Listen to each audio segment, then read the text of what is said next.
Pakwento naman ng character mo dito sa Bar Boys. Yeah, so I play Ziggy. He's a restaurant owner. Comes from a very good family. He studied abroad, and he is a big figure in Arvin's life, or Will Ashley's character, because he's the boss of Will. And maganda yung relationship na so makita niya yan sa Bar Boys after school. Bali, ito yung first day mo, no? This is my first day today. Kumusta so far ang experience? Amazing. I mean, it's really, really nice. I love meeting Kian. I was in a scene with him today. And of course, Derek Kip and everyone here in the pod. Everyone's been so nice to me. They take real good care of me, and I'm super excited to be on the film. Balikan natin yung first time na sinabi sa'yo na kasali ka dito. Ano yung nangyari? And paano ka nabaho? Grabe, natakot talaga ako. I mean, definitely was very shocked. I guess I'm a big fan of the Bar Boys franchise, so I really watched the first movie and I was really moved by the performances of Carlo, Enzo, Rocco, of course Ian as well. So it was a really nice film with Miss Odette as well. So now that, you know, as a fan, and now that I'm actually being able to be part of this film, it's a full circle moment, I guess. Umuo ka ba agad or did you have doubts? Yeah, definitely. I said yes right away. I mean, syempre, I wanted to make sure na tama yung casting for me, but Derek kept workshop me, and that really helped me prepare for this film.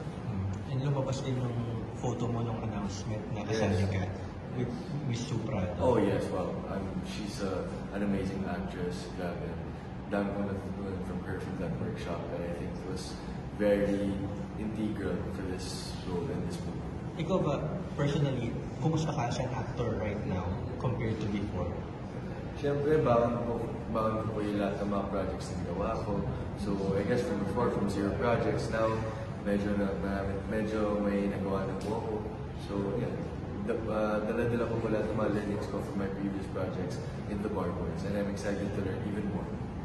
Nasa reality ka na ba na ganito na talaga yung kinamulatan mo after mo lumabas sa Big Brother house na sobrang dami mga fans? Ito po yung pinangarap ko, ito po yung pinagdasal ko. So I'm just very thankful na ngayon po nangyayari. I'm just trying to focus on what's in front of me. Gaano ka-importante sa'yo yung support ng fans mo? And did it ever occur to you na magiging ganito kalaki? Ay, grabe po. Di ba nga po, from 10 to now, grabe, hindi ko na bumabilang. Kaya maraming salamat talaga sa lahat ng mga nagsusuporta sa akin.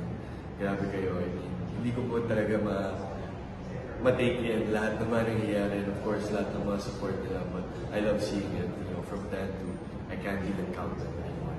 Meron ka bang pwede ma-share na parang anecdote with a fan na nagpabago ng thinking mo dito sa ginagawa mo ngayon? Well, I mean, marami nagsasabi naman na parang they get inspired seeing posts and seeing work. So parang for me, that's a big factor then to keep continuing to do my best. And sana mas maganda yung epekto ng pagtatrabaho ko na maigi sa mga tao. If there's one thing na pinaka-natutunan mo sa loob ng bahay, na dala mo pa rin hanggang ngayon, ano yun?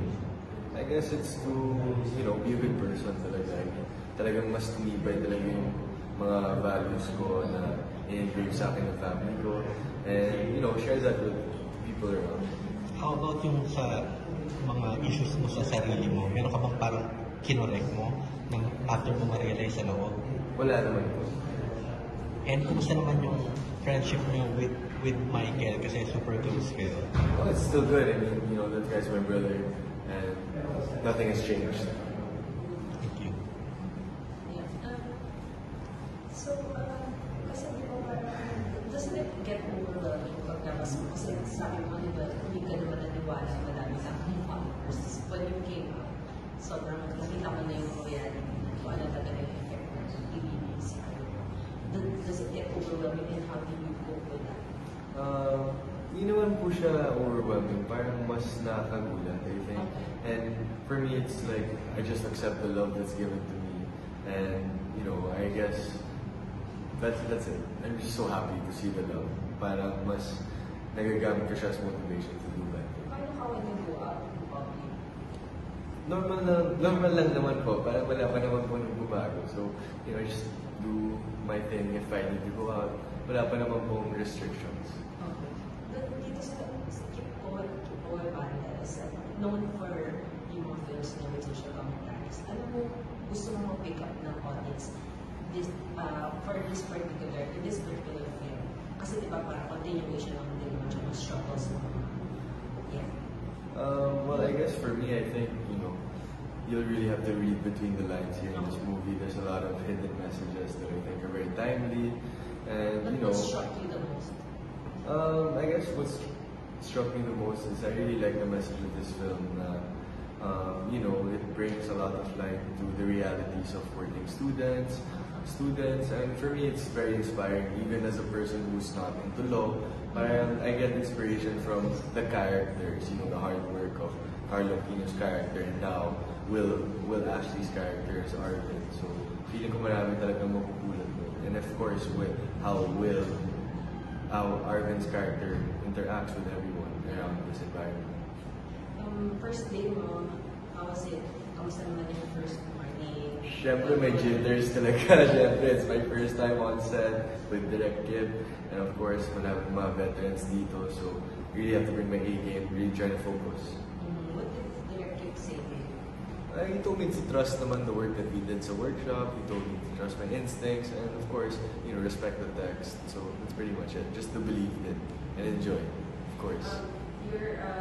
Parang the plan is to get into the MMFF. Doesn't that pressure you as an actor? For me, it's very exciting actually, that this production has such high hopes and high goals for this film. And for me, if I can help them in any way, I will do my best as well to help them reach that. What do you think of the MMFF? Parang every production outfit wants to get in.